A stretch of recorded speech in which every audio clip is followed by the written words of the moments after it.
Très belle intervention, très bon moment que l'on va poursuivre cette fois-ci avec des chefs d'entreprise qui sont des chefs d'entreprise franc-comtois qui ont accepté volontiers de venir témoigner de leur contribution à cette transition environnementale.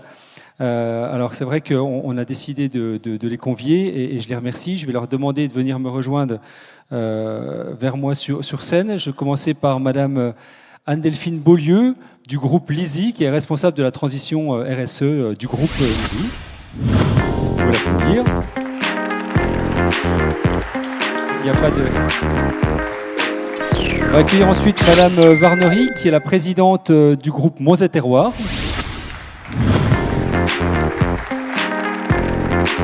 Monsieur Christophe Clerc, qui est vice-président exécutif du groupe Delfingen.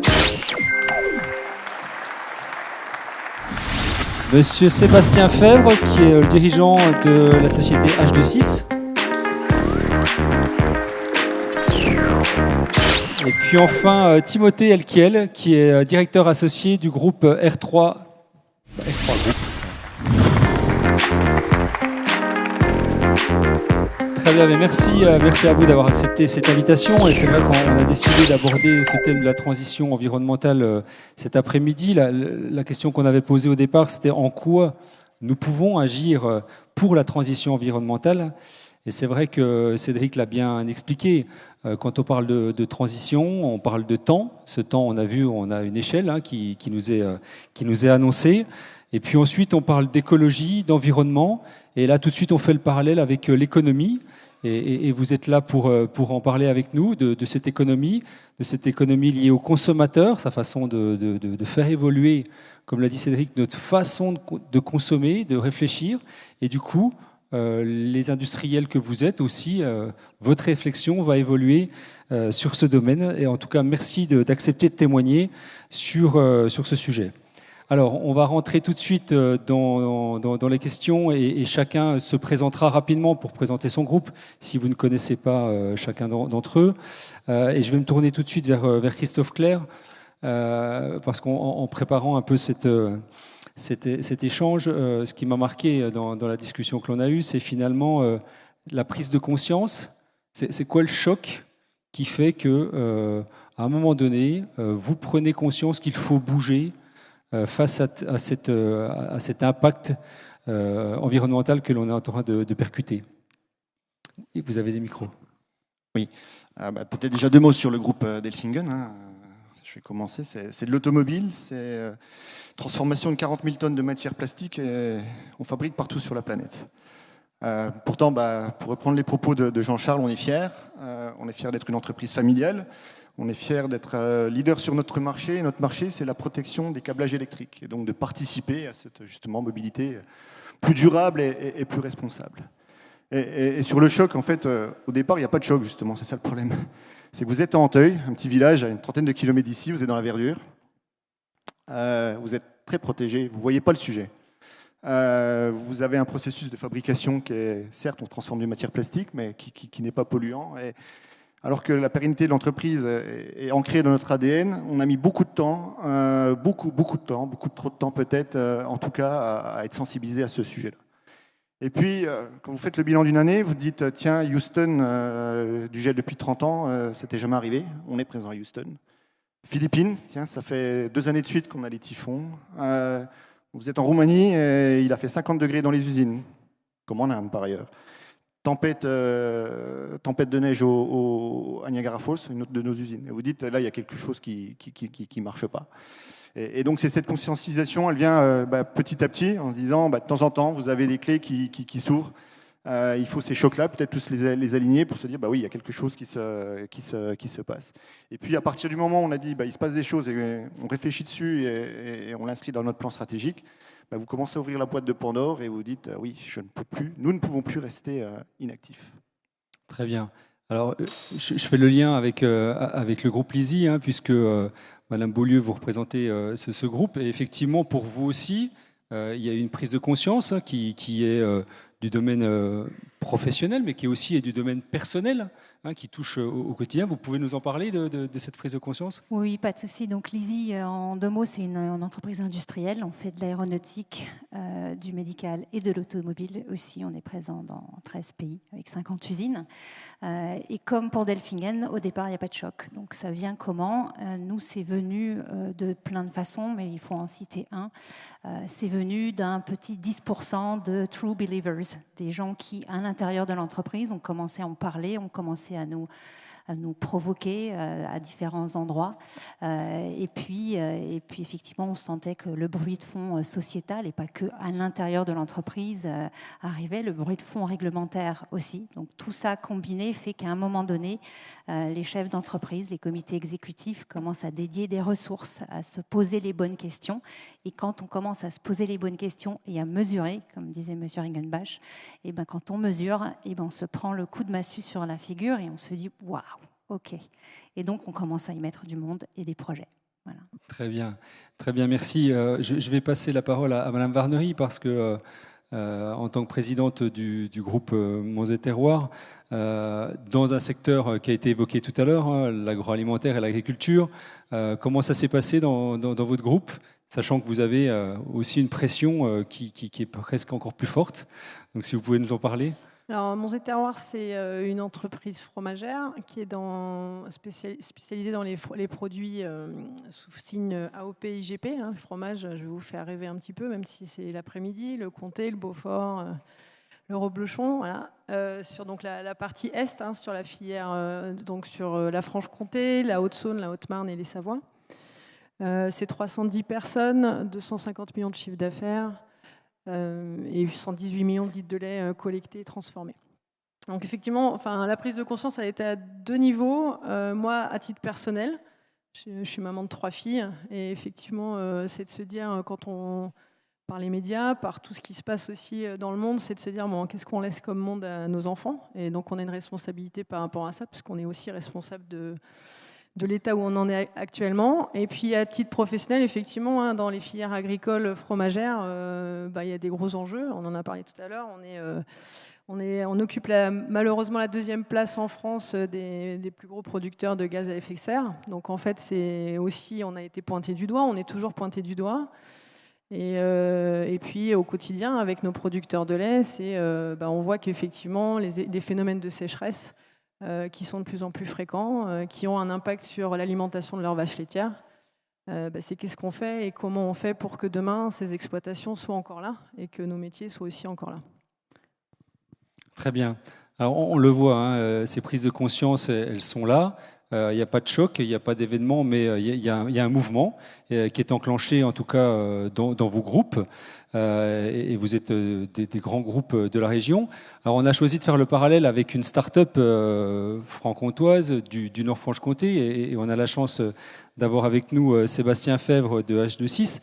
Alors, vous êtes au cœur de la transition énergétique. Est-ce que vous pouvez nous expliquer finalement et nous dire si vous percevez, vous, à travers votre activité, cette accélération? Et puis finalement, qu'est-ce qui vous a décidé de lancer ce projet, puisque c'est tourné principalement autour de l'hydrogène? Oui, alors déjà merci au village de Bastia pour l'invitation. Est-ce qu'on perçoit une dynamique différente? Donc la société que moi j'ai cofondée en 2017, donc on va fêter ses 5 ans au mois de septembre, et clairement oui, vis-à-vis de différentes entreprises qui peuvent nous contacter, parce que comme ça a été exprimé juste avant dans la conférence de M. Ringenbach, sur un des pans de l'équation de Kaya, il y a une volonté à décarboner la production d'énergie. Voilà. Donc ça a été aussi rappelé, mais j'en profite qu'il y ait du monde aujourd'hui pour préciser ce point-là. L'hydrogène, en fait, est un vecteur d'énergie. Hein. Ce n'est pas une source d'énergie. C'est très important d'avoir ça en tête. C'est-à-dire que l'hydrogène, en fait, pourquoi il a un intérêt? Il permet de stocker les énergies renouvelables et d'en faciliter leurs usages. Voilà. Bon, juste pour la partie un petit peu technique. Donc oui, on ressent une une volonté des entreprises de réduire leur empreinte carbone, mais également aussi de réduire leur dépendance aux énergies fossiles qui viennent d'autres territoires géographiques. Voilà. Donc malheureusement, le contexte qu'on connaît dans l'Est de l'Europe aide la société que je dirige. Voilà. Mais bon, avec toutes les conséquences qu'on connaît. Donc clairement, on sent cette accélération-là. Moi, j'ai souhaité créer cette société parce que j'ai commencé ma carrière pour le groupe Alstom Power, hein, qui est une entreprise aussi assez connue du Nord-Franche-Comté. Et j'ai fait de la mise en service de centrales électriques un petit peu partout dans le monde, des centrales au charbon, des centrales au fioul, des centrales au gaz. Et en fait, de par ma formation d'ingénieur, dans les années 2006-2007, je m'intéressais déjà au développement durable et effectivement, je ne voulais pas participer au développement de ces énergies fossiles-là. Et donc, j'ai cherché à me réorienter sur des secteurs sur lesquels ma formation et mon action de tous les jours apportaient une contribution à cette transition énergétique qui, on le voit, en fait, est beaucoup plus large que uniquement des questions d'énergie renouvelable ou fossile. Et je trouve que ça a été très bien mis en valeur, ou en tout cas très bien expliqué sur la conférence qu'on a vue précédemment. Voilà. Très bien. Alors j'en profite également pour indiquer que vous avez installé une présentation de votre entreprise à l'entrée du Matern Lab avec d'autres startups. Hein, donc vous pourrez aussi aller découvrir ces différents métiers à l'issue de cette présentation. Merci pour cette introduction liée finalement à cette prise de conscience. Où est-ce que vous en êtes ? On va descendre d'un cran, si vous voulez bien, et constater un petit peu ce qui se passe avec les donneurs d'ordre. Il y a une étude qui est sortie qui dit que pratiquement un donneur d'ordre sur deux indique intégrer des clauses RSE dans ses contrats. Donc je me tourne vers vous, Madame Beaulieu. Finalement, vous qui êtes dans l'aéronautique, dans l'automobile, dans le médical, est-ce que vous constatez un changement d'attitude chez ces donneurs d'ordre ?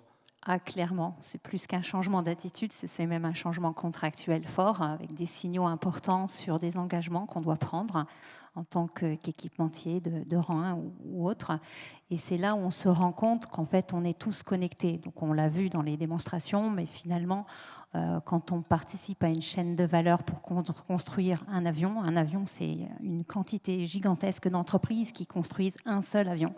Et c'est là où on se rend compte en fait de cette chaîne en cascade. Donc oui, on a ces nouvelles exigences que nous-mêmes on absorbe, qu'on essaye de temps en temps de répercuter aussi un peu, hein, bien évidemment, puisqu'on ne peut pas tout faire tout seul. Et si tout le monde contribue à sa façon, c'est là où on est beaucoup plus puissant. Ouais. Donc, ce qui est important dans ce que vous dites, c'est que vous absorbez ce que vous pouvez absorber, et puis on a un parterre de chefs d'entreprise qui est là, pour lequel bien forcément il y aura un effet cascade de ces exigences. Exactement. Donc on fait notre bilan carbone, scope 1, 2, 3. Effectivement, nos achats, la politique d'achat responsable d'un Airbus, par exemple, nous demande de faire un certain nombre d'efforts qu'on va faire, qu'on va internaliser. Et puis à un moment donné, on balaye devant notre porte, puis il reste tout ce qu'on peut faire avec l'aide des autres. Et c'est là où il faut ouvrir le dialogue, commencer à parfois conscientiser, puisqu'effectivement, on a aussi des partenaires industriels qui sont encore dans le niveau moins mature que nous, et donc leur expliquer pourquoi c'est nécessaire et pourquoi on le demande en fait.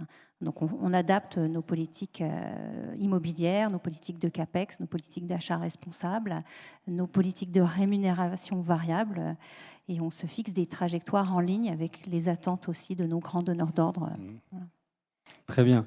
Alors, le parallèle, on va le faire aussi avec le groupe Delfingen, qui est forcément concerné aussi par ce sujet, entre les donneurs d'ordre, mais vous êtes aussi un groupe coté en bourse, et j'imagine que les investisseurs aussi, ils ont un certain nombre d'exigences vis-à-vis de vous. Donc comment vous ressentez cela ? Est-ce que c'est un vrai choc ? Est-ce que c'est facile à absorber ? Très clairement, au début, une contrainte. Et puis après, quand on se pose un petit peu, c'est simplement quoi ? Une barrière à l'entrée, voire un moyen de sortie des marchés. Donc, c'est de transformer, une expression de la maison, hein, vous avez certainement largement entendu, transformer les pépins en pépites. et de se dire, nous, on est capable de s'aligner, tout le monde ne sera pas capable de s'aligner. Et donc dans une vision très business, tout simplement, au-delà bien sûr de nos convictions qui font ce que j'ai évoqué tout à l'heure, mais c'est une condition pour être sur le marché. Et comment on en fait maintenant un avantage compétitif? Et nous, on est une ETI, et quand on a commencé à s'intéresser au sujet, il y avait relativement peu d'ETI qui s'y intéressaient, et donc le fait d'être le premier, le fait de pouvoir proposer des solutions à nos clients, de montrer qu'on s'y intéresse. Les clients sont même venus nous voir pour savoir quelle méthodologie on utilisait, en effet, pour calculer les impacts que ça avait sur chacun de nos pièces, fait que maintenant la dynamique elle est différente quand on mobilise les énergies des équipes. C'est pas de dire vous aurez ça en plus à faire, c'est de dire ça c'est la condition pour que vous ayez le marché et vous ayez le business. Et donc de cet élément de rendre positif aussi cette action. C'est un vrai changement quand même, très rapide. On parlait de transition tout à l'heure, c'est extrêmement rapide. Clairement oui. Très bien. Pour vous, Sébastien Febvre, côté H2Sys, vous êtes à la tête d'une start-up qui a un rôle important à jouer dans cette transformation profonde qui s'ouvre devant nous. Comment réagissent du coup les grands groupes quand vous allez les voir? C'est-à-dire que vous êtes entre guillemets à les regarder, à les démarcher. Comment ils réagissent quand vous arrivez avec vos solutions différenciantes?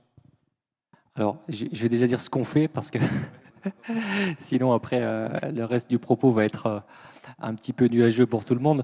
On fait, donc je parlais d'hydrogène juste avant, on conçoit et on fabrique ici dans le Nord-Franche-Comté à Belfort des groupes électrogènes à hydrogène. Donc ce sont des machines qui vont remplacer les groupes électrogènes qui utilisent aujourd'hui des moteurs thermiques, à plus de 98% c'est le cas. Et donc on a fait le choix de développer une technologie pour pouvoir proposer une alternative pour laquelle en fait on va pouvoir produire de l'électricité via ces groupes électrogènes.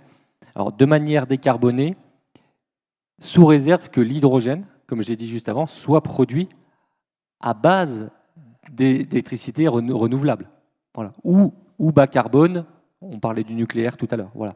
Donc le groupe électrogène, il est zéro émission si on l'alimente avec de l'hydrogène qui a été produit sans émission, bien évidemment. Voilà. C'est ça qu'on fait. Alors, on a, dans nos clients, effectivement, on a des grands groupes, on a des ETI. Comment on travaille avec les grands groupes? Vous avez pu le voir pour certains qui nous suivent. On a aujourd'hui un partenariat avec Enedis. Donc nous, on est 30. Enedis, c'est une galaxie. Voilà.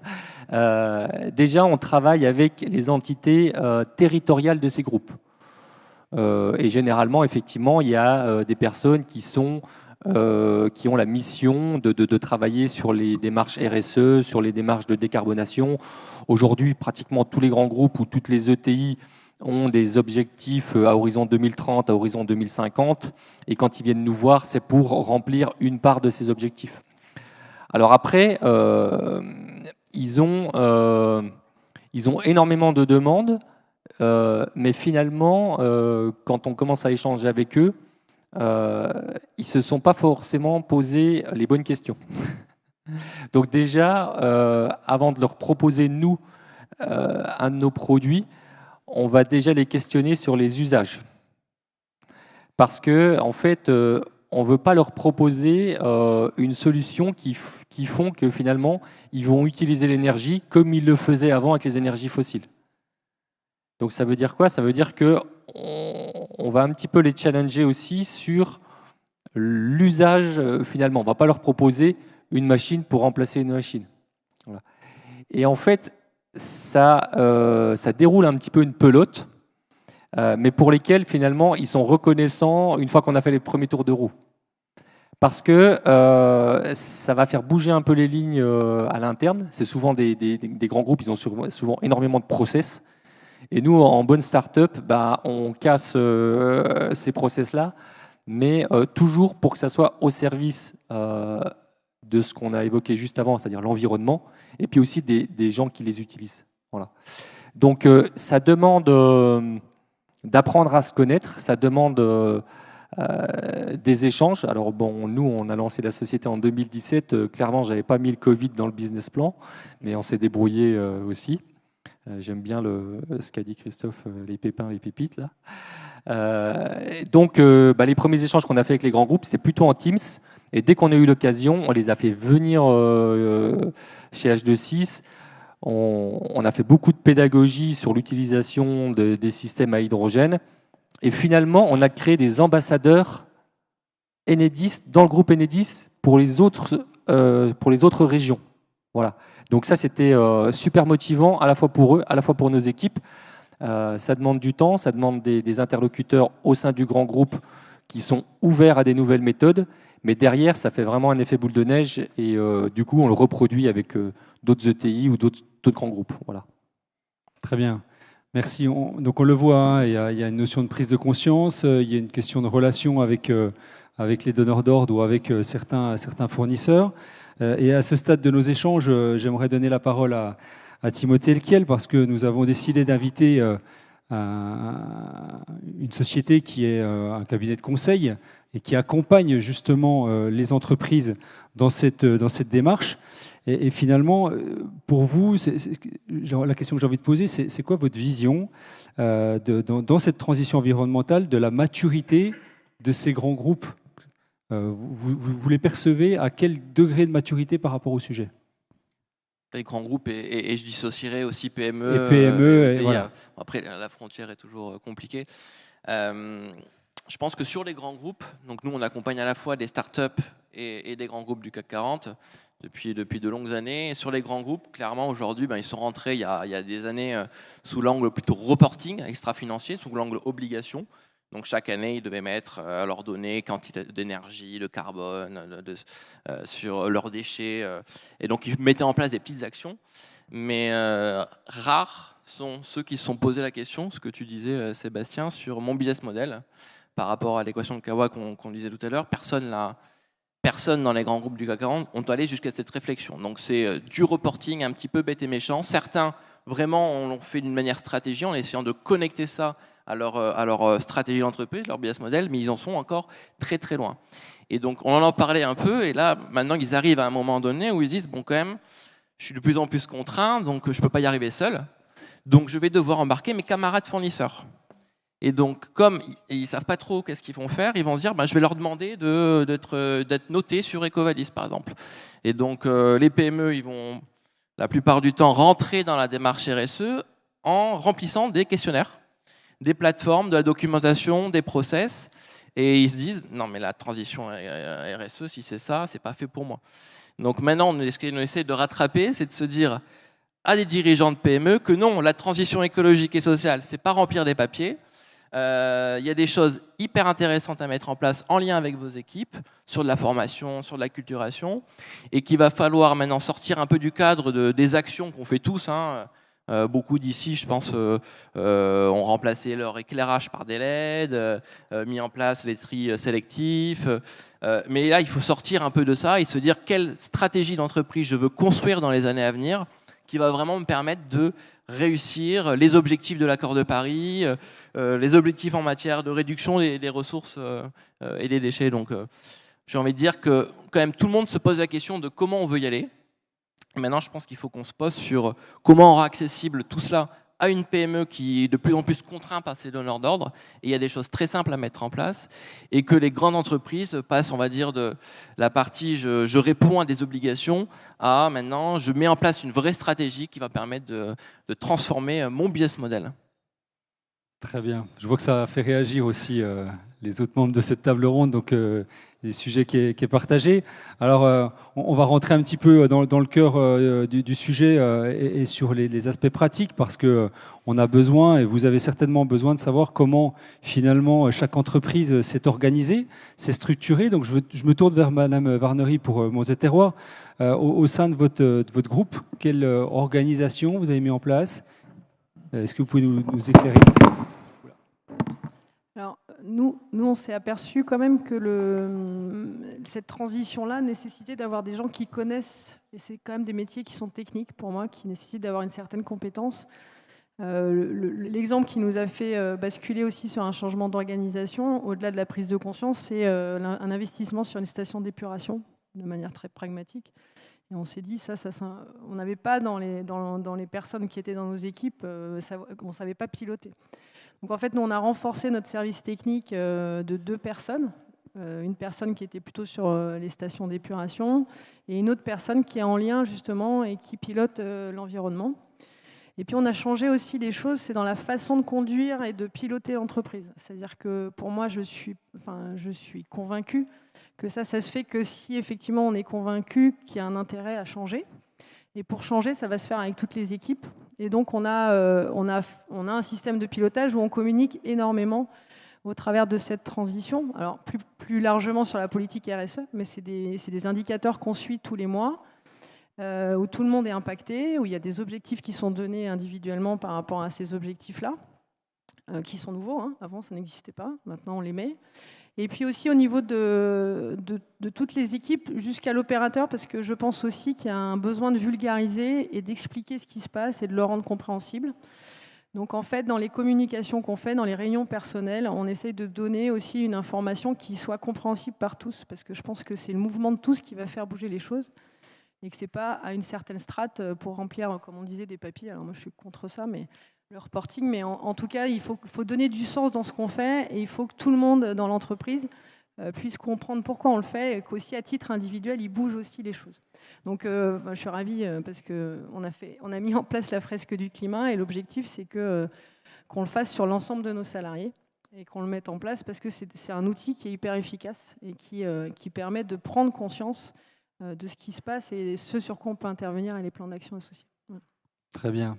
Alors Madame Beaulieu, quand on a préparé cet échange, vous nous avez dit la transition, c'est un travail au quotidien.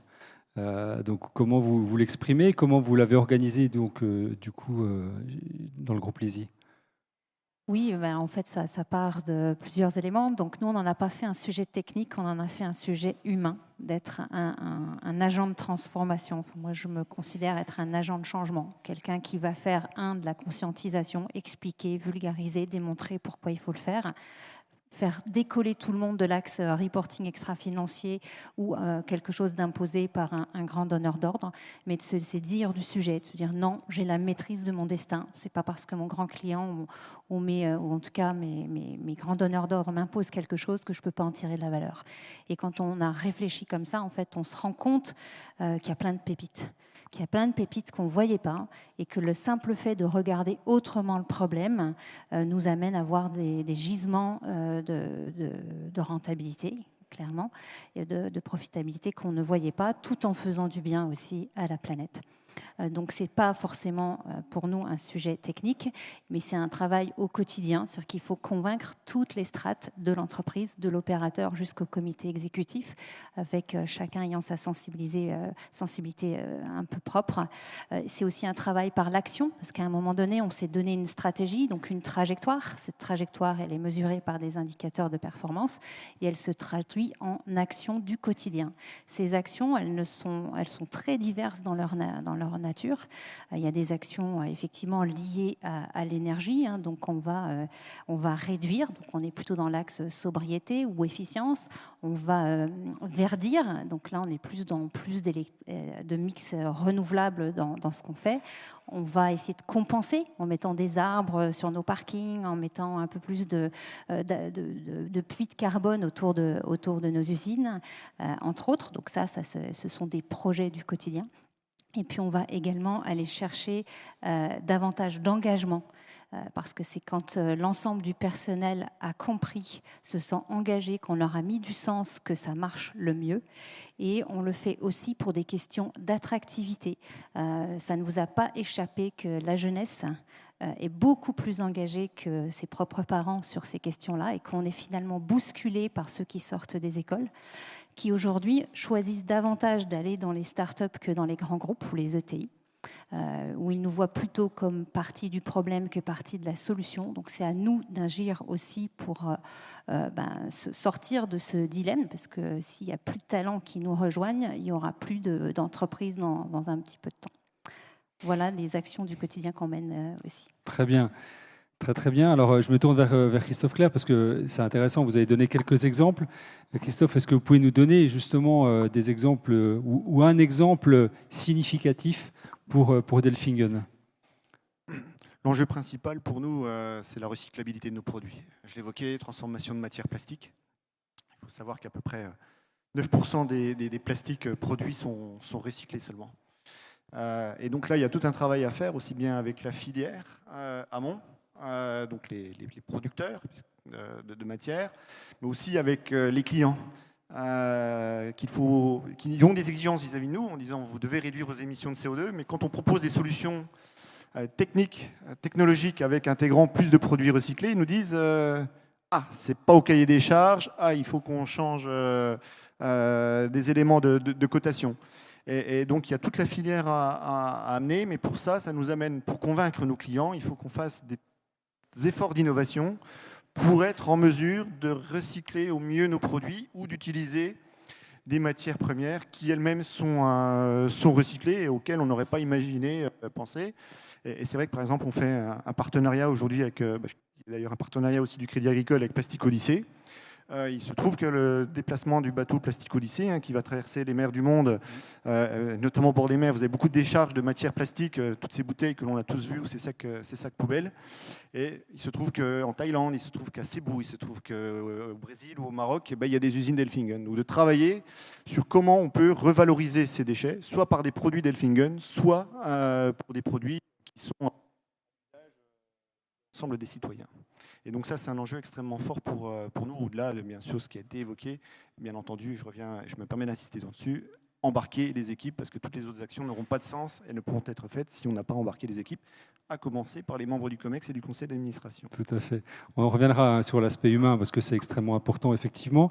Madame Warnery, pour Monter Terroir, un exemple d'une mise en œuvre récente sur la transition environnementale. Alors, nous on a fait le choix aussi de travailler avec l'ensemble des maillons de nos filières fromagères. Et donc là, on a mis en place des bilans carbone auprès des exploitations agricoles.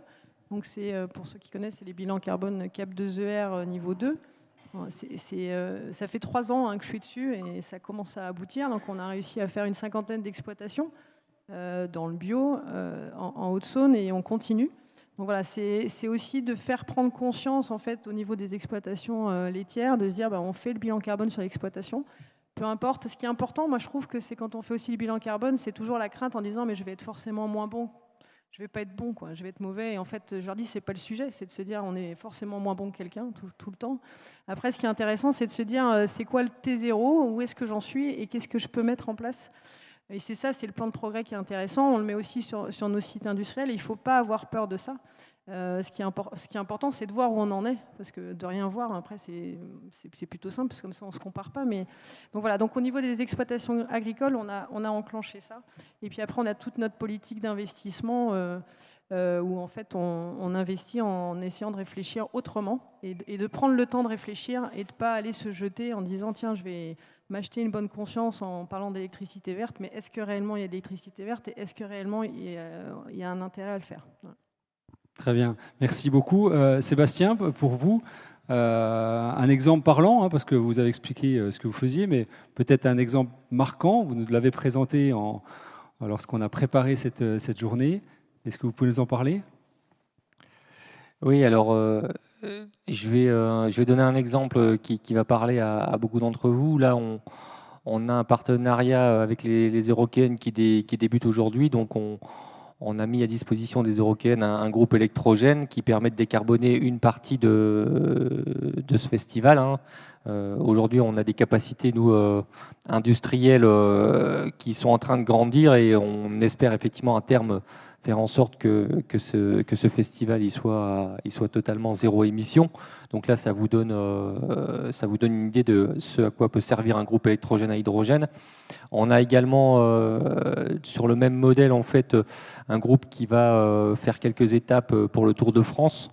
Donc là, pareil, il y a des besoins en électricité sur l'ensemble des étapes du Tour de France. Donc ça, je dirais, c'est bien pour la pédagogie de ce qu'on peut faire. Maintenant, en termes d'impact, si on veut aller beaucoup plus loin, on travaille notamment avec une ETI qui est basée en Normandie, qui s'appelle Chéreau, qui en fait fait des semi-remorques frigorifiques à hydrogène.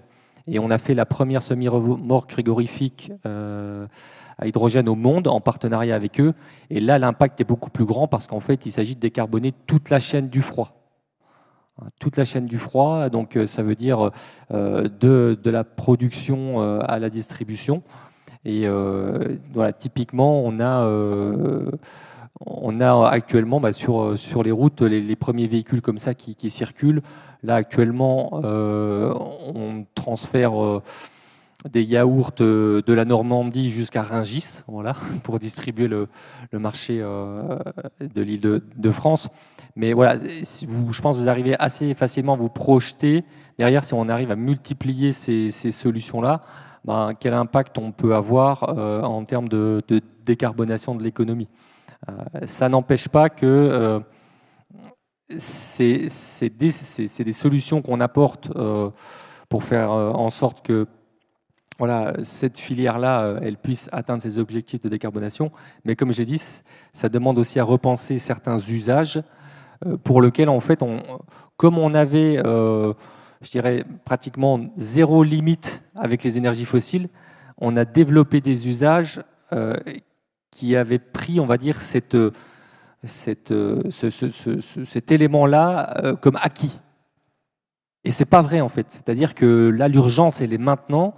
Même s'il y a encore de l'énergie dans le sous-sol, à chaque fois qu'on va la brûler, à chaque fois, on va se donner un objectif qui est encore plus dur à atteindre.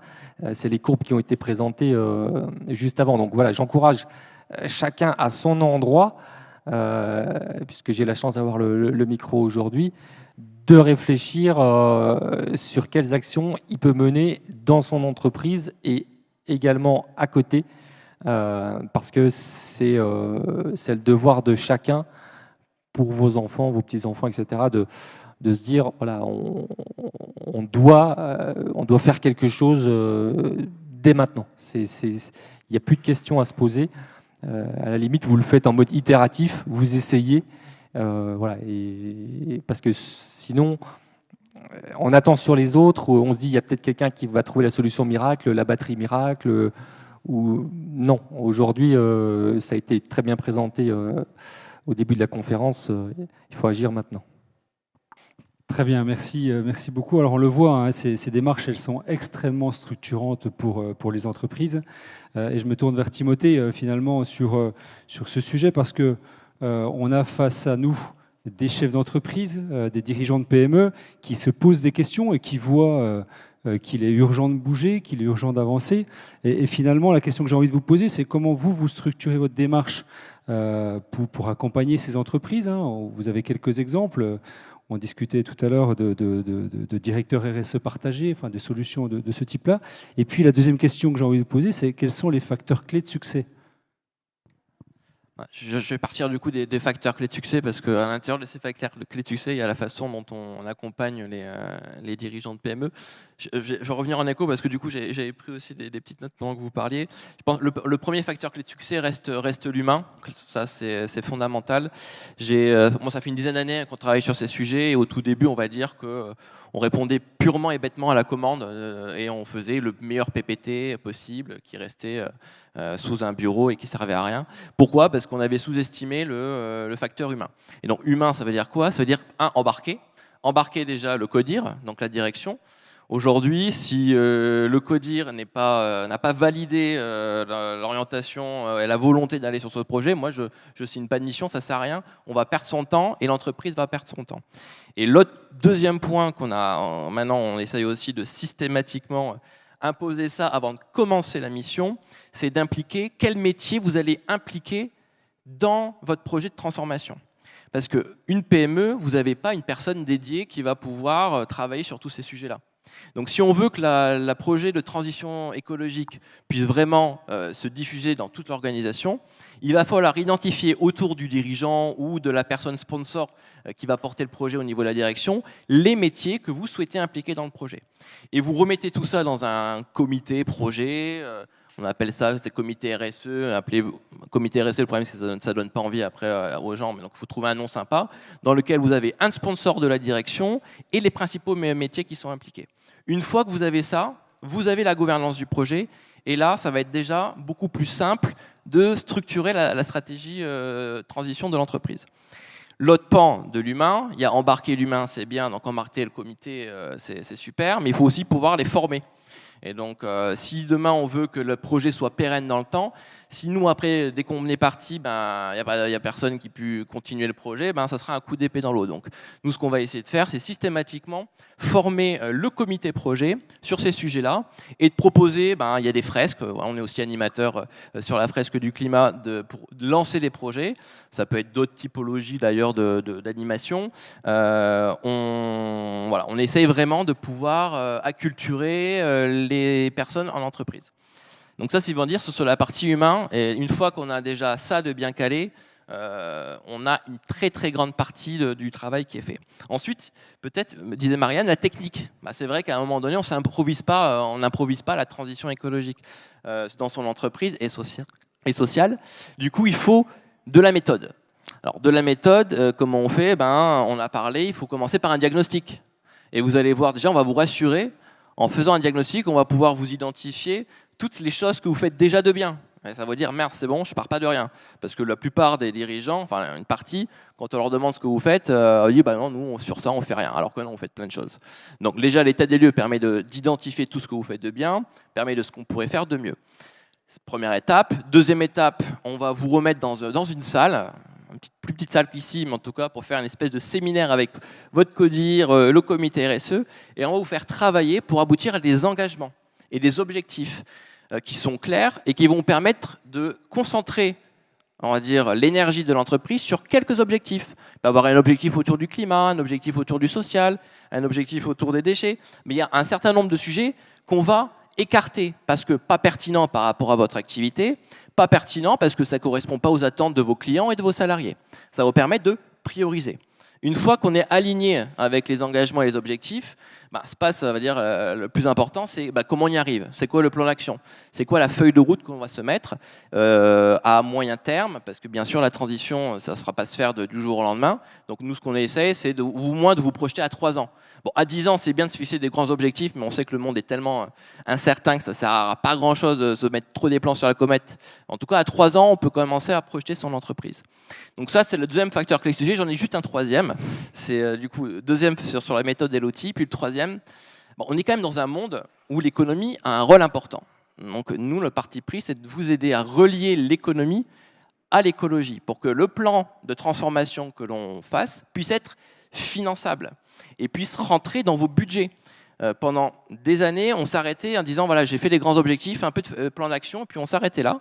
Et puis derrière, vous étiez incapable de budgétiser ce que ça va vous coûter et rapporter pour pouvoir alimenter cette transition. Donc, ce qu'on essaye de plus en plus, c'est de vous pousser à budgétiser pour planifier les investissements nécessaires année après année, à la fois humains et économiques. Vous trouvez les bonnes subventions, parce qu'aujourd'hui, on a quand même la chance d'avoir pas mal de subventions qui vont vous aider à financer cette transformation et d'accélérer.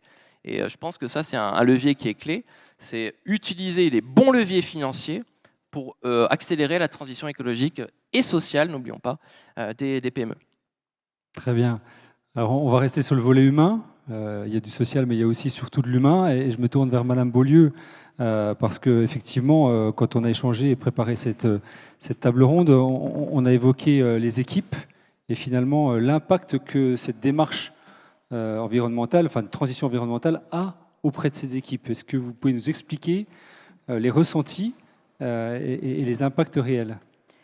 Oui, alors les équipes, c'est variable. Il faut démarrer avec un Elon, avec un Pablo, avec un machin. Donc nous, on les a aussi dans l'entreprise.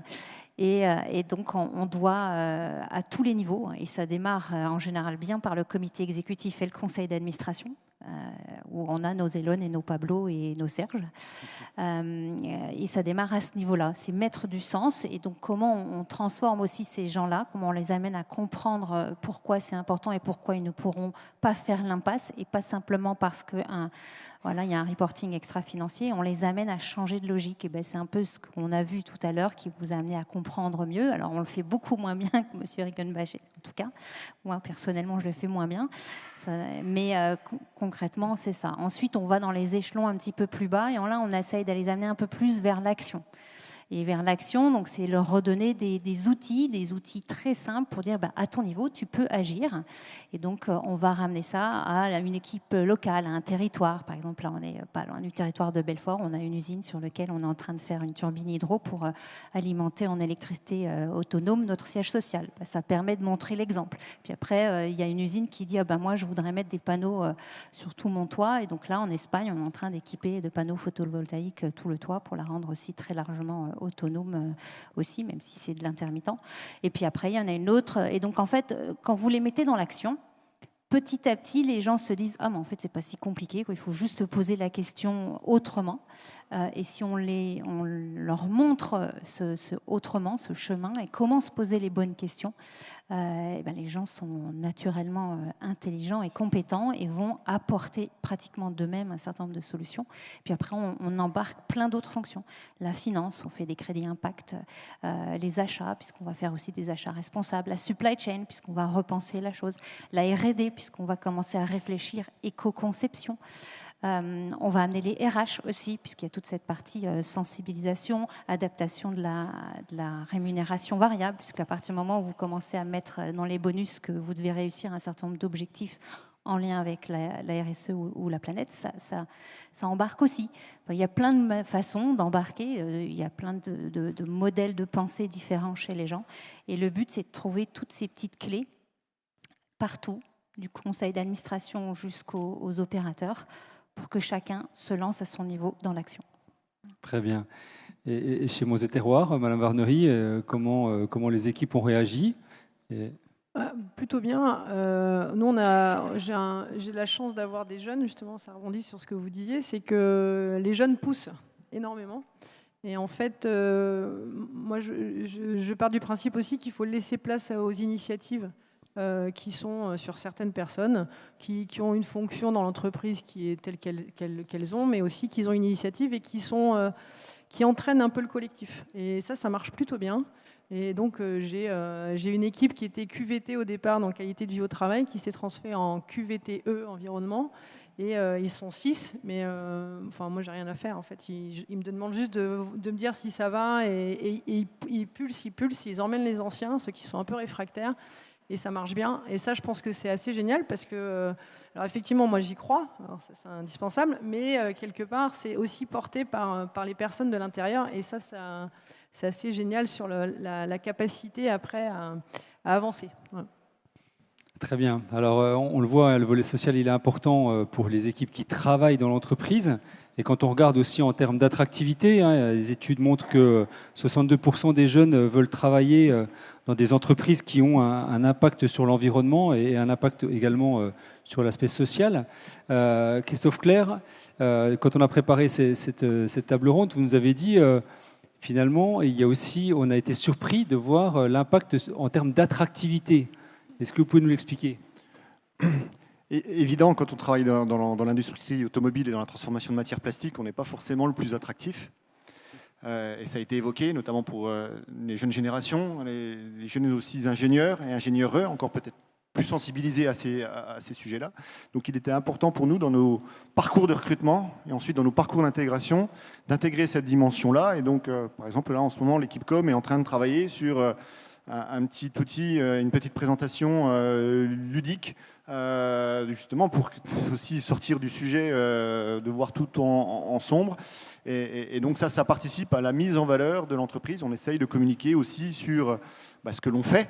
On établit bien entendu un rapport RSE. On l'a justement scindé cette année. On va faire un outil de communication particulier. On a des outils de communication en interne que l'on essaye ensuite de partager à l'externe. Et puis sur ce facteur d'attractivité, vous avez dit tout à fait justement, il y a la notion d'initiative. Et au sein de l'entreprise, aux confins de deux initiatives. La première, c'est qu'on a une plateforme d'entrepreneuriat, dont on en a fait un thème principal, c'est le sujet planète et notre capacité à participer à notre petite échelle, chacun individuellement, à l'amélioration en effet de la situation. Et on a une fondation d'entreprise. Et donc depuis cette année, officiellement, on a mis un 5e pilier à notre fondation d'entreprise qui est axé au départ sur la compensation du handicap, sur la scolarisation, la lutte contre un certain nombre de maladies. Voilà. Et on a un 5e pilier qui est maintenant la prise en considération de ces enjeux climatiques. Et ça passe tout simplement par soutenir aussi d'autres associations, participer avec d'autres fondations. Et la dimension n'est pas tout à fait la même. On parlait de génération. Mais le plus gros gap que j'ai perçu, moi, c'est aussi la perception, quand vous êtes un groupe international, comme vous l'êtes aussi chez LISI, par exemple, entre la perception qu'a un Américain et la perception qu'a un Philippin de ce que sont les enjeux climatiques, de celui qui est aussi au bord de la plage et qui est pollué tous les jours par ces sachets plastiques, ou à qui on montre un jour une carte du GIEC en lui disant, en fait, en 2050, toi, tu as les pieds dans l'eau et l'usine, elle n'existe plus. Donc il y a tous ces facteurs-là qu'il faut être en mesure de pouvoir expliquer. Et ça valorise ensuite les collaborateurs qui valorisent les actions de l'entreprise à l'extérieur, puisque notamment un des facteurs de recrutement et d'attractivité, c'est ce qu'on appelle la cooptation. C'est on dit du bien de nous, on espère que ça se répète, et à la fin on ne sait plus d'où ça vient, mais les gens pensent que ça se passe bien. Voilà. Très bien. On a balayé beaucoup de sujets sur cette table ronde très intéressante. Il ne faut pas sous-estimer le fait que vous rencontrez certainement des difficultés. Madame Beaulieu, chez LISI, est-ce que vous en avez rencontré et est-ce que vous pouvez nous les expliquer? Oui, ça, des difficultés, il y en a partout. Le but, c'est de savoir les surmonter et puis de les transformer. Voilà, donc nous, on a essayé de montrer qu'on partait de l'humain. Donc notre projet, d'ailleurs, il s'appelle People, Planet, Profit. Donc comme ça, on fait plaisir à tout le monde. Mais néanmoins, derrière chacune de ces bulles, chacun de ces 3 P, il y a beaucoup d'actions. Donc comment on surmonte les difficultés? Ça dépend de leur nature. Il y a des difficultés techniques. Parfois, on a des bonnes idées, on n'arrive pas à les mettre en pratique. Et une des réponses, c'est les startups. Donc j'ai une casquette digitale et parfois on part à la recherche avec un concept et on demande à faire des expérimentations pour prouver ou pas une faisabilité. Donc on commence à réfléchir dans ces sujets-là. Pareil pour la R&D, on leur lance un peu des défis. Est-ce que tu serais capable de faire la même pièce en divisant l'empreinte carbone? Donc on introduit des outils comme l'analyse du cycle de vie d'un produit. Et eux, c'est pareil, ils ont leur petit défi. C'est OK, si je pouvais réduire de X% cette pièce, est-ce que ça marche? Il y a des défis business. On a un petit peu évoqué qu'effectivement, quand on s'appelle LISI, qu'on est sur l'axe transport, on n'est pas certain que demain, le comportement humain ferait qu'on prendra moins l'avion, moins la voiture et que du coup, nos produits serviront à de moins en moins de monde. Donc on a aussi un peu de réflexion stratégique. Donc ça aussi, c'est une difficulté qu'on doit aller. On a des difficultés parfois à financer les projets. Quand on a des idées et qu'on cherche combien ça coûte, c'est là où les financiers se mettent à faire gloups parce que le TRI est toujours un peu inférieur à un projet entre guillemets qui ne vise pas l'angle décarbonation. Donc on est en train aussi de changer nos fusils d'épaule sur la partie investissement et calcul de nos rentabilités. Après, on a des défis humains. On a tout un tas de gens qui nous disent mais j'y crois pas à ton truc. Et donc là, on sensibilise, on y met la petite dose de gens qui vont les aider à percuter. Et on essaye de faire monter la jeunesse aussi. Donc nous, on a les apprentis, les stagiaires, les VIE, et on essaye de se servir de ces jeunes qui ont une fougue, qui ne sont pas formatés encore LISI après X années, et donc en fait qui s'autorisent à rêver et qui nous font remonter des idées. Donc on essaye aussi de les embarquer et de dire, en fait, vous qui êtes assez jeune et qui êtes tout récent chez nous, qu'est-ce que vous voudriez faire si vous aviez une baguette magique? Donc on essaye d'utiliser le concept de la liste au Père Noël ou la baguette magique. Si tu partais d'une feuille blanche, tu ferais quoi? Sachant qu'effectivement, nous, l'entreprise, on n'est pas une feuille blanche, mais de savoir qu'on peut réintroduire ce mode de raisonnement et se dire, oui, finalement, si je change ma casquette, que j'enlève ma notion de gestionnaire et que je me remets moi-même en tant qu'entreprise à rêver de faire autrement, eh bien, on arrive à enlever des process. On parlait qu'on est un peu lourd en process. Et en fait, la crise Covid nous a montré que même des groupes de taille importante pouvaient réapprendre à se supprimer tout un tas de process lourds. Et donc ça, il faut le garder, cette capacité à s'adapter à notre environnement. C'est ça qu'on essaye de surmonter. Tout type de difficulté a forcément, une solution, ou deux, une opportunité de faire autrement qu'on n'aurait pas imaginé sans ces difficultés-là. C'était peut-être un peu long, désolé. C'est très bien, c'est très très bien. Alors, ce que je vous propose, et je me tourne vers Timothée, pour qu'il puisse éclairer nos chefs d'entreprise présents dans la salle, c'est finalement, on a expliqué la prise de conscience, la démarche, l'organisation, la structuration. Quels sont les écueils à éviter face à une démarche, face à des chefs d'entreprise qui sont prêts à s'engager? On teste l'étanchéité aussi d'une Matern Lab à l'occasion, hein, c'est une occasion rêvée. Ça tient. Hein. Mais voilà, Timothée, si vous pouvez nous éclairer un peu sur les écueils. Je vais essayer de couvrir le bruit des grêlons, je pense. Alors, peut-être pour ceux qui souhaitent se lancer, qui n'osent pas parce qu'ils se disent que je suis trop petit, j'ai pas les ressources humaines, j'ai pas les ressources financières. En fait, tout ça, ça s'organise. Et plus vous le faites avant d'avoir la contrainte, et plus vous allez pouvoir avancer à votre rythme avec les moyens que vous avez. Donc, c'est sûr qu'une fois qu'on vous dit vous n'avez plus le choix, il faut avancer, c'est un peu trop tard. Donc bon, déjà, moi, le premier écueil que je vous ai dit, c'est n'attendez pas d'avoir le couteau sur la gorge de vos clients pour avancer sur cette démarche, parce que là, vous allez faire les choses de la mauvaise des façons. Donc commencez dès maintenant, ça sera beaucoup plus simple pour planifier les ressources, planifier les budgets dans votre organisation. Ensuite, le deuxième écueil, c'est ne rentrez pas par la labellisation. J'ai beaucoup d'entreprises qui me disent les labels, qu'est-ce qu'on en pense? Moi, je vous dis d'abord, faites une démarche qui correspond à votre ADN, la stratégie d'entreprise, qui implique les salariés. Se posera la question d'aller labelliser votre démarche après. Donc pour moi, le label, c'est pas le point de départ. C'est quelque chose qu'on va aller chercher si on a envie, 2, 3 ans, une fois que la démarche sera bien développée. Après, le troisième écueil, et ça, il est vraiment fondamental, je pense, c'est éviter les trous noirs.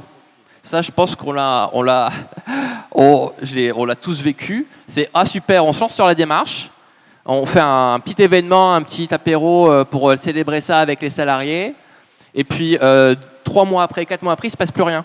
On ne sait pas ce qui s'est passé, en fait, parce que le projet a été abandonné ou on a été trop ambitieux dans le plan d'action.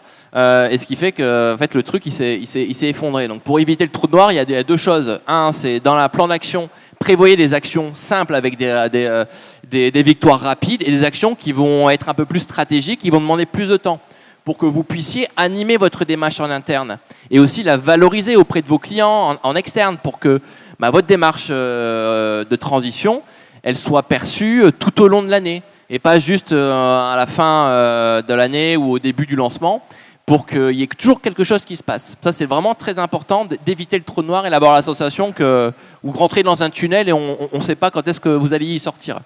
Et puis peut-être le troisième sujet, on en a un petit peu parlé, c'est l'aspect de la mesure. C'est vrai que pendant 10 ans, on faisait les choses sans forcément se poser la question de l'efficacité des actions qu'on mettait en place parce qu'on ne mesurait pas. Donc on parlait du bilan carbone. En effet, aujourd'hui, on a la chance d'avoir des aides qui vous permettent de subventionner jusqu'à 60% votre bilan carbone et votre stratégie de réduction. Donc c'est hyper important si vous avez un engagement climat de savoir d'où vous partez pour pouvoir mettre en place le plan de rédaction. Mais c'est le cas sur tous les sujets. Mettre en place de la mesure, je vous rassure, pour les plus petites d'entre vous qui ont peut-être 10, 15 ou 20 salariés, ça ne veut pas dire avoir une batterie de 25 indicateurs. C'est 5-6 indicateurs qui sont pertinents parce que adossés à votre stratégie et sur lesquels vous allez on va dire, organiser pour pouvoir récolter cette donnée, mesurer et la piloter dans le temps. Très bien. Alors on approche de la fin de cette table ronde. Je vais demander aux 3 dirigeants des 3 grands groupes, finalement, en 1 minute, de donner un conseil ou 2 que vous pourriez donner à nos chefs d'entreprise qui sont dans la salle et qui vous écoutent parce que vous avez engagé cette démarche. Donc si vous pouviez le relancer 1 ou 2 conseils. Oui, je rebondis. N'attendez pas. Il n'y a que beaucoup de bonnes choses en fait, à en tirer pour à la fois votre corps social, l'animer, lui redonner du sens, faire du bien à la planète, mieux comprendre qui vous êtes et où vous pouvez aller. Donc n'attendez pas. Et puis après, un peu de méthode. Et la méthode, on l'a dit, c'est 1, sensibiliser, former. 2, comprendre, mesurer où est-ce qu'on en est, fixer des trajectoires. Et 3, lancez-vous dans l'action. Donc agir par des projets avec beaucoup de quick wins qui sont effectivement importants pour montrer que les choses se passent. Et puis des plus long termes, voilà, donc sensibiliser, former, comprendre, mesurer, agir. Très bien, Madame Varnery. Merci. Ouais, je vais faire un peu de l'ardite, mais en fait, ce que je pense, c'est qu'il ne faut pas avoir peur de se lancer. Après, c'est un bon moyen aussi de reposer notre modèle. Et je trouve que ça nécessite quand on se projette là-dessus, c'est que ça nous oblige à réfléchir autrement. Et ça, c'est un point hyper positif de toute façon, parce que en fait, on est obligé de réfléchir autrement et de bien prendre le temps de se dire où est-ce que je veux aller et de le faire de manière pragmatique et réaliste. Et je pense que c'est comme ça, et petit pas par petit pas, c'est de le faire et pas avoir peur, parce qu'il faut expérimenter, il faut y aller. Je pense qu'on est tous capables d'y aller. Et après aussi savoir s'entourer, parce que je trouve que, moi j'ai découvert, c'est quand même assez technique sur certains points, sur des innovations, etc. Et donc ne pas hésiter aussi à faire appel à des startups ou autres qui peuvent nous apporter un éclairage. Et en tout cas, c'est pas parce qu'ils vont nous dire qu'ils vont nous donner leur point de vue qu'il faut aller là-dedans, mais en tout cas, ça nous donne un éclairage et ça nous permet de confronter avec notre vision et après de bien poser le modèle pour la suite. Donc, surtout, il ne faut pas avoir peur, il faut y aller, quoi. Merci, Christophe. Je souscris totalement à ce qui a été dit. Après, derrière les dirigeants et dirigeantes, ce sont des hommes et des femmes. Et, en introduction de tout à l'heure de Marianne, est-ce qu'on est prêt à répondre à la question de nos enfants ? Et toi, papa, et toi, maman, qu'est-ce que tu as fait ? Parce que puisqu'on est dans des fonctions de dirigeants, c'est qu'on a des responsabilités et on a les leviers d'action. Et donc, on se pose cette question. Et si on n'est pas capable d'y répondre, ou si on n'est pas prêt à y répondre, c'est qu'il faut qu'on se bouge, voilà, tout simplement. Très bien, merci beaucoup à toutes et à tous. Je vous laisse avec moi encore quelques instants parce que je vais tout d'abord vous remercier vivement pour votre participation, votre disponibilité et puis la qualité des échanges que l'on a eus. Et puis, on va donner la parole à notre public qui est avec nous, savoir si vous avez des questions à poser à ces chefs d'entreprise, sachant qu'ils seront présents aussi après. Mais est-ce qu'il y a des questions qui viennent spontanément ?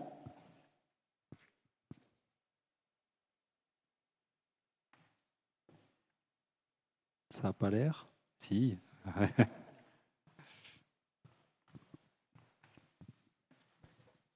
Alors, je vais vous poser une question. Est-ce que vous envisagez un maintien du business model avec des volumes qui baissent? Et je vais vous donner un exemple qui est concret, qui a marché, même si ça n'a pas été fait exprès. L'exemple que je vais vous donner, j'y suis assez attaché parce que j'ai bossé dans ce domaine autrefois, c'est le monde du vin. En une génération, on a divisé par 2 la quantité consommée par consommateur en vin. On boit moins, mais on boit mieux. Et aujourd'hui, les viticulteurs, ils se portent pas plus mal qu'autrefois, ils se portent même beaucoup mieux qu'autrefois, ils font plus de chiffre d'affaires pour des plus petits volumes. Ils ne l'ont pas fait exprès, ils ont suivi une demande, mais c'était un peu les deux, c'est-à-dire à la fois la demande, mais aussi l'offre qui a dû évoluer vers plus de qualité. Pour faire de la qualité, on baisse les rendements, ça tombe bien, du coup, on produit moins. Et je pense que ça donne beaucoup d'espoir de donner cet exemple-là dans un domaine particulier. Il y a une division par 2 sur une génération de la quantité sans baisser le chiffre d'affaires. Est-ce que dans vos exemples respectifs, est-ce que vous envisagez des choses qui peuvent s'y rattacher ?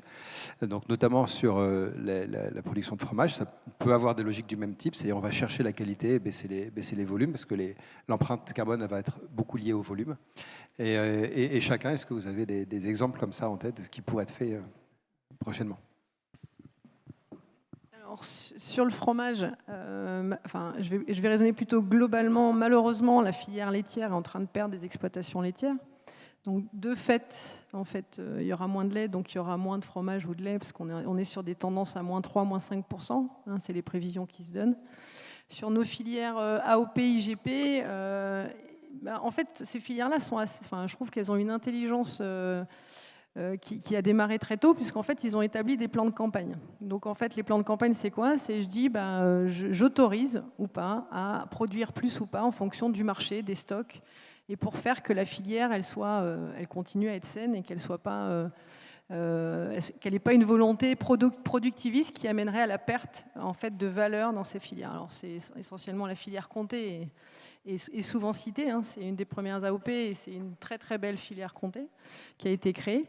Après, c'est la question que je pose par rapport à ça. Donc moi je trouve que ça c'est plutôt intelligent et c'est fait de manière intelligente. Après, c'est de se dire, est-ce que tout le monde acceptera de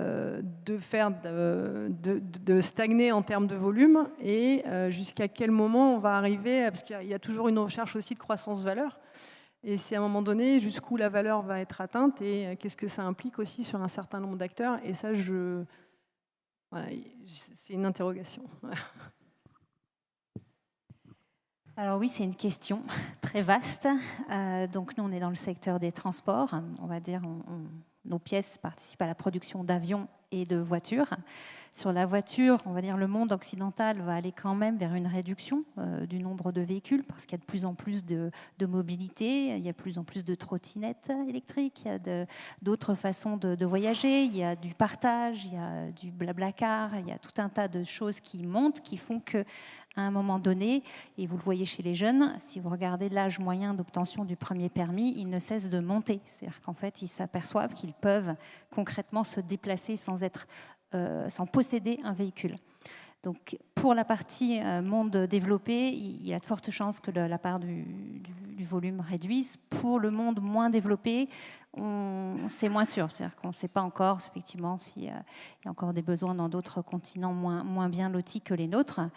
Donc, on est dans un entre-deux sur la partie automotive. On n'a pas encore complètement résolu cette question stratégique qui est de très très long terme. Sur la partie aérospace, il est fort à parier qu'effectivement, si l'avion lui-même ne change pas et reste aussi fort en impact, il y aura à un moment donné un comportement, et on le voit arriver de plus en plus, notamment chez les plus jeunes. Est-ce que c'est encore majeur? Ça frémit. Donc ça fait encore partie un peu des signaux faibles, de plus en plus de gens qui parlent de ne plus prendre l'avion. Donc là, nous on parie sur le fait qu'à un moment donné quand même, l'avion, ça mutualise aussi le déplacement. Voilà, donc est-ce qu'il y en aura moins peut-être sur les besoins primaires que vous avez évoqués? Est-ce qu'on a tous besoin d'aller passer des vacances à 3000 km de là ou à 8000 km de là? Est-ce qu'il n'y a pas tout ce dont on a besoin, notamment en France, qui est très bien loti en termes de paysage? Et voilà, là-dessus, on est encore entre deux sur le questionnement. Si l'avion, entre guillemets, le plus vert arrive à sortir le plus tôt possible, ce serait mieux. S'il arrive très très tard, il n'est pas exclu qu'il n'y ait pas des grands mouvements stratégiques dans les comportements des consommateurs. Et donc, en termes d'entreprise, notre stratégie, elle est encore dans ces questionnements-là. On n'a pas résolu. Il faut être honnête, on sait les pour et les contre, mais on n'est pas encore pour prendre des décisions de modifier complètement l'empreinte industrielle d'un groupe. Il faut un certain degré de confiance. Et en revanche, on ne s'interdit pas de faire de la croissance externe, peut-être dans des secteurs un peu différents de ceux qu'on a aujourd'hui, qui seraient peut-être plus prometteurs en termes aussi de sustainability. Donc c'est là où je vous dis, la RSE amène à se poser des quantités de questions qu'on n'aurait pas fait auparavant. Donc on est au milieu de la réflexion. Voilà. Merci. Et peut-être pour prolonger les propos justement sur la mobilité, c'est vrai qu'une vision différente suivant le monde dans lequel on se situe, avec notre vision peut-être aussi en tant que membre du COMEX ici, et de l'autre côté des collègues en Chine, en Inde, dont la mobilité porte de mieux en mieux son nom, passer de l'automobile à la mobilité. Et puis après, de la difficulté aussi d'avoir une approche systémique. Et là, c'est certainement que Jean-Charles est bien mieux placé que moi. Mais aujourd'hui, il y a des rapports du SGAR qui sortent en disant qu'il faut qu'on réaménage le territoire. Quand vous êtes en Teuil et que vous réaménagez le territoire, ça pose des difficultés, en effet, sur les mobilités. Et donc, il faut qu'on ait cette capacité, au sein de la filière aussi, à avoir une approche globale. Mais très clairement, forcément, ça doit rabattre les cartes et on doit être prêt à ces enjeux-là et être capable de les adresser. Mais la plus grande difficulté aussi en tant qu'entrepreneur, c'est d'avoir cette approche systémique et se dire des fois, quand on veut faire une bonne action, elle se transforme plutôt avec un effet négatif et notre approche, avoir une approche un peu plus globale. Sébastien, pour conclure. Oui, donc par rapport à votre question, sur les volumes, concernant l'activité de H26, par rapport aux volumes actuels qui sont échangés dans le monde au niveau du groupe électrogène, la technologie hydrogène, en fait, elle est plus efficiente, tant en tant que consommation d'énergie et également par rapport à la puissance que l'appareil peut délivrer. Donc typiquement, aujourd'hui, on peut remplacer pratiquement 3 appareils diesel pour son équivalent en hydrogène. Donc ça va amener à moins de volume, donc à consommer moins de matières premières. Mais il n'empêche que si on va encore plus loin dans la réflexion, on consomme quand même de la matière première. Dans les groupes électrogènes à hydrogène, ce qu'on va chercher à faire typiquement, c'est donner une deuxième vie aux batteries des véhicules électriques. Parce qu'en fait, on a besoin d'une batterie également électrique, mais pas sur le même niveau d'exigence et de performance. Donc plutôt que de produire encore des batteries électriques, on va sourcer de la seconde main qui va pouvoir faire le secours pour une maison de retraite, une caserne de sapeurs-pompiers. Il n'y a pas de souci avec ça. Et nous, on a une équipe assez jeune avec des ingénieurs en fait qu'on a recrutés soit en alternance, soit en sortie d'école. Ils sont déjà câblés comme ça en fait. Ils sont déjà câblés comme ça, donc ils vont aller voir l'acheteur, ils vont dire ouais mais est-ce qu'on a vraiment besoin d'acheter une batterie neuve, etc. Donc au niveau de la R&D, ils imaginent déjà ça. Et après, quand vous les lancez sur le sujet, après, il faut presque les stopper en disant bon, on va déjà faire celui-là, projet, puis quand on aura fini, on va en faire un autre qui va être encore mieux. Donc, ouais, clairement, il y a cette réflexion-là de dire comment je peux réutiliser dans ma conception ou dans ma chaîne de valeur, quoi. Oui, tout à fait. Pour terminer en 1 minute, Timothée. Non, mais juste parce que quand même il faut valoriser les gens qui font les choses bien, en tout cas qui essayent de bien les faire. Parce qu'on a accompagné une boîte qui s'appelle le Bocage, donc peut-être pour les dames qui connaissent les chaussures, ça a été un peu la réflexion de se dire, en fait les chaussures on en a tous, qu'on soit homme ou femme, on en a des centaines, enfin des dizaines parfois dans les armoires et on utilise toujours la même paire. Comment on arrive à satisfaire ce besoin de pouvoir avoir des chaussures différentes en fonction de notre tenue, sans pouvoir accumuler et posséder les biens dans son armoire. Donc ils ont testé depuis maintenant 2-3 ans un modèle de location de chaussures, donc, qui n'est pas encore très connu, mais je vous invite en tout cas à essayer de tester. Parce qu'il faut faire le premier pas aussi, parce qu'on se dit, est-ce qu'on a envie de mettre nos pieds sur les chaussures de quelqu'un qui a mis déjà le pied. Mais en tout cas, ça fonctionne plutôt bien dans les magasins de test qu'ils ont mis en place ce modèle-là. Donc je vous invite, je crois que les bocages c'est essentiellement pour les dames, je vous invite à franchir le pas, essayer, et vous allez voir qu'en essayant, vous adopterez ce nouveau type d'usage et vous allez réduire drastiquement la part de votre dressing sur les chaussures. Très bien, merci. Peut-être une dernière question avant qu'on passe à la partie conclusion. Je vais tendre le micro parce que la question elle est juste devant moi. Voilà. Je me permettais, non pas d'une question, mais deux ou trois avis. On a beaucoup parlé de voitures. Je pensais effectivement au salarié qui fabrique du comté. Je l'imaginais sur sa trottinette électrique en train au fin fond du truc. Et je me dis, il faut qu'on sorte un petit peu justement des clichés parce que la France, c'est encore ça. Les voitures, qui achètent des voitures, c'est une voiture sur 2, c'est pour une voiture ce qu'on appelle une voiture de compagnie, une voiture d'entreprise. Il y a encore un marché et c'est les plus de 52 ans. Donc, bon. Par contre, tous les constructeurs sont en train de réfléchir effectivement à la mobilité. On est, nous, propriétaires du Free to Move qui se veut, parce qu'il y a un jour où on va vendre, c'est évident, des voitures qui seront des voitures différentes pour des choses comme l'AMI, des choses comme ça que vous avez vu passer. Moi, je voulais juste, parce que c'est vrai que la voiture, c'est toujours un truc mode, hein, et moi, je fais toujours le défenseur de la voiture parce que c'est mon métier. On essaie de faire la voiture de plus en plus propre, ceci, cela. Il y a peu de temps, j'ai vu une autre présentation qui m'a passionné et qui expliquait que la crypto-monnaie est quelque chose d'extrêmement terrible en termes de CO2, que c'est un des trucs les pires qui soient actuellement, et que en fait, une transaction en crypto-monnaie, c'est 100 000 transactions sur une carte bleue normale. Alors je dis ça en plus aujourd'hui au Crédit Agricole. Une transaction crypto-monnaie, 100 000 transactions CO2. Transaction CB, pardon.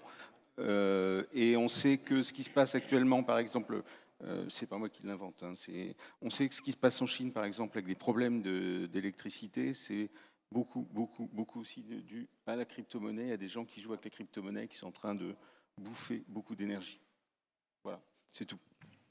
Merci beaucoup, Monsieur Lefebvre. Ça me fera la transition tout à l'heure avec la personne qui conclura cet événement.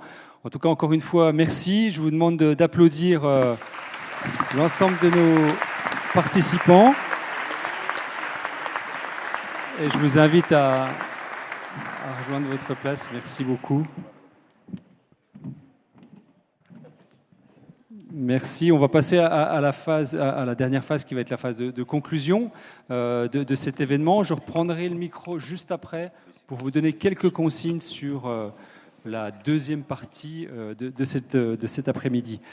J'appelle à me rejoindre sur scène le directeur général du Crédit Agricole de Franche-Comté, Monsieur Franck Bertrand.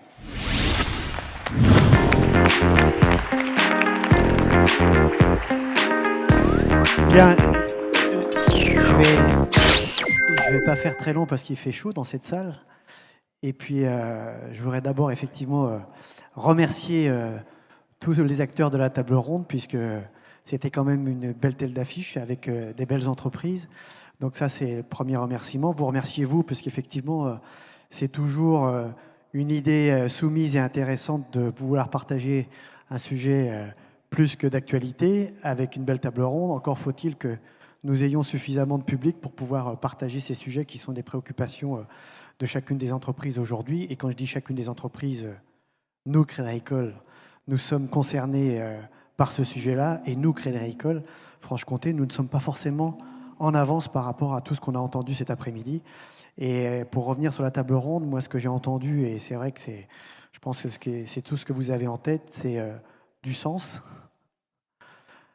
de la méthode, des objectifs pour pouvoir se mettre dans l'action et puis de l'humain. Ça, je crois qu'on a tous cette quadrature du cercle à devoir régler. Et ce que j'ai retenu aussi, c'est beaucoup d'humilité, puisqu'effectivement, on avait la chance d'avoir...